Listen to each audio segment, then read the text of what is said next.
पालमपुर गांव में एक गंभीर बीमारी फैल जाती है जिससे गांव वाले बहुत परेशान हो जाते हैं। इस गांव में एक अमीर परिवार है जिसका मुखिया बलराज है, जो कि गरीब लोगों से बहुत चिढ़ता है और उन्हें अपने घर के आसपास भी भटकने नहीं देता। बलराज को एक गरीब उसके घर की ओर आते हुए दिखाई देता है। ए लड़के, कहाँ जा रहे हो? साहब, बहुत भूख लगी है, मैं खाने की तलाश में हूँ। खबरदार, जो मेरे घर की तरफ एक कदम भी बढ़ाया तो मैं तुम्हारी टांगे तोड़कर रख दूंगा। ऐसा मत कहिए साहब, 2 दिन से भूखा हूँ। अगर आप मुझे खाना खिला देंगे तो भगवान आपका भला करेगा। अच्छा, तो अब तेरे जैसे गरीब भिखारी को खिलाने से मेरा भला होगा? निकल जा यहाँ से, नहीं तो अपने कुत्ते से तेरी टांगे कटवा दूंगा। बलराज का कुत्ता उस गरीब लड़के की ओर दौड़ता है। ये देखकर वो गरीब लड़का यहाँ से अपनी जान बचाते हुए भागने लगता है। बड़ा आया था मेरा भला करने वाला। दूसरी तरफ गांव में एक गरीब आदमी है जिसका नाम दीन दयाल है। उसे अपनी तरह सभी गरीब लोगों से बहुत हमदर्दी है। वो एक किसान भी है, इसलिए उसके पास पर्याप्त मात्रा में अनाज है। इसलिए वो गरीब और असमर्थ लोगों को अपने घर पर खुद खाना बनाकर खिलाने लगता है। अरे शर्माओ मत भाई, अपना ही घर समझो और एक रोटी और खा लो। तभी उसके दरवाजे पर चिल्लाते हुए बलराज आता है। अरे ओ दीनदयाल के बच्चे, बाहर निकल। आप लोग परेशान मत होइए, आप खाना खाइए, मैं जाकर देखता हूँ कि आखिर बात क्या है। दीन दयाल की बात सुनकर सभी गरीब लोग खाना खाने लगते हैं और दीन दयाल घर के बाहर आ जाता है। नमस्ते साहब, आज आपका इस गरीब के घर की ओर कैसे आना हुआ? मैं तो तेरी शक्ल भी नहीं देखना चाहता, लेकिन तेरे कारनामे इतने घटिया हैं कि मुझे यहाँ आना पड़ा। अब क्या गलती हो गई मुझसे सरकार? तू बड़ा दानवीर बना फिरता है ना, तू जाकर सड़कें बनवाना, रास्ते ठीक कर।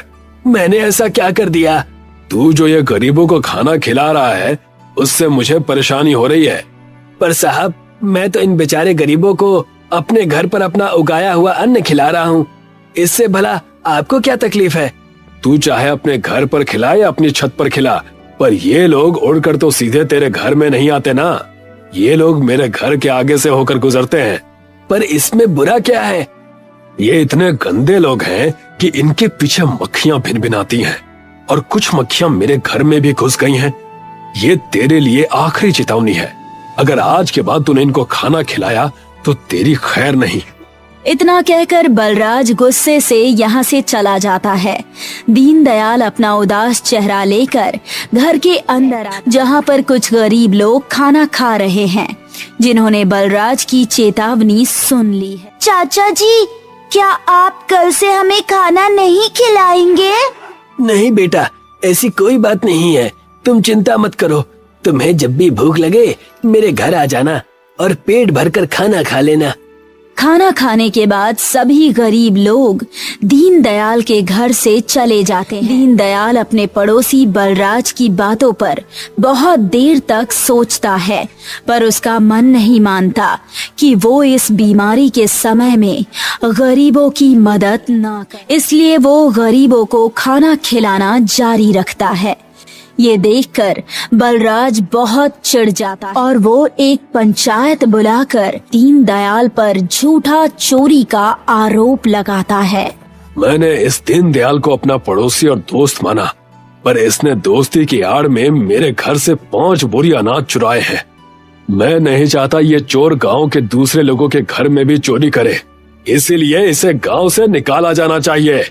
बलराज की बात सुनकर और गांव वालों के हित के लिए पंचायत दीन दयाल को गांव से निकालने का फैसला करती है। अब दीन दयाल अपना घर छोड़कर गांव से दूर जंगल में जाकर रहने लगता है। वो जंगल में अपनी छोटी सी झोपड़ी और एक रसोई घर बनाता है। दीन दयाल अपने बचे हुए अनाज से गरीब लोगों को फिर से खाना खिलाना शुरू करता है। पर अब दीनदयाल के पास धीरे धीरे अनाज की कमी होने लगती है। वो एक दिन में कई 100 लोगों का खाना बनाता है। इसी बीच जब वो अपने अनाज भंडार में तो देखता है कि अब उसके पास सिर्फ आधा बोरी अनाज ही बचा है। हे भगवान, मेरी मदद करो। ये महामारी तो थमने का नाम ही नहीं ले रही है और ऊपर से मेरे घर में राशन भी खत्म होने जा रहा है। मैं कैसे लोगों की मदद करूंगा? दीनदयाल बचे हुए आधे बोरी अनाज से गरीबों के लिए खाना बनाता है, जिससे वो एक थाली में कुछ खाना अपने लिए निकाल कर अलग से रखता है। वो सभी गरीबों को खाना खिलाता है और खाना खाने के बाद जब सभी गरीब वहां से चले जाते हैं तो दीनदयाल अपना खाना निकाल कर खाने लगता है। तभी एक बीमार बूढ़ी औरत दीनदयाल के दरवाजे पर आ जाती है। बेटा, बहुत भूख लगी है, कुछ खाने को दे दो। दीनदयाल को उस बूढ़ी औरत पर बहुत दया आती है और वो अपने लिए रखा हुआ खाना उस बूढ़ी औरत को खिला देता। खाना खाने के बाद बूढ़ी औरत वहां से जाते हुए दीनदयाल को आशीर्वाद देती है। बेटा, इस महामारी में जब सभी लोग मरीजों से दूर भाग रहे हैं, तब ऐसे समय में भी तुम गरीब और असहाय लोगों की मदद कर रहे हो। भगवान तुम्हारा भला करे और तुम्हारे इस छोटे से रसोई घर को अनमोल बनाए। इतना कहकर वो बूढ़ी औरत वहां से चली जाती है, क्योंकि अब खाने के लिए कुछ नहीं बचा है। इसलिए दीनदयाल भूखा ही सो जाता है। भूखा सोने की वजह से दीनदयाल को रात में ठीक से नींद नहीं आती। इसलिए वो सुबह होने से पहले ही उठ जाता है और पानी पीने के लिए अपने रसोई घर की तरफ जाता है तो देखता है कि उसका पूरा रसोई घर सोने का बन चुका है। हे प्रभु, आपकी लीला तो आप ही जाने, पर अब मैं गरीब लोगों की और अच्छे से मदद कर सकता। दीनदयाल अपने रसोई घर से कुछ सोना निकालकर और उसे बेचकर मिले हुए पैसों से बीमार और गरीब लोगों की मदद करने लगता है।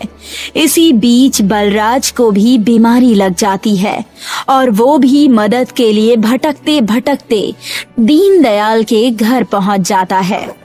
मैं किस मुंह से माफी मांगू तुमसे दीनदयाल। मैंने पहले तो तुम्हें बहुत परेशान किया और बाद में तुम पर झूठा इल्जाम लगाकर तुम्हें गांव से निकलवा दिया। कोई बात नहीं साहब, उस वक्त आपके सिर पर अमीरी का घमंड सवार था, पर आज आपको देखकर लगता है कि मेरे सामने कोई अमीर आदमी नहीं बल्कि एक गरीब असहाय खड़ा है जो मुझे मदद के लिए पुकार रहा। दीनदयाल बलराज को अपने घर के अंदर ले जाता है और उसे खाना खिलाकर कुछ दवाइयाँ देता है। इसी तरह से अपने सोने के रसोई घर से थोड़ा थोड़ा सोना निकालकर दीनदयाल बीमारी के वक्त में सभी गरीब और असहाय लोगों की मदद करता है।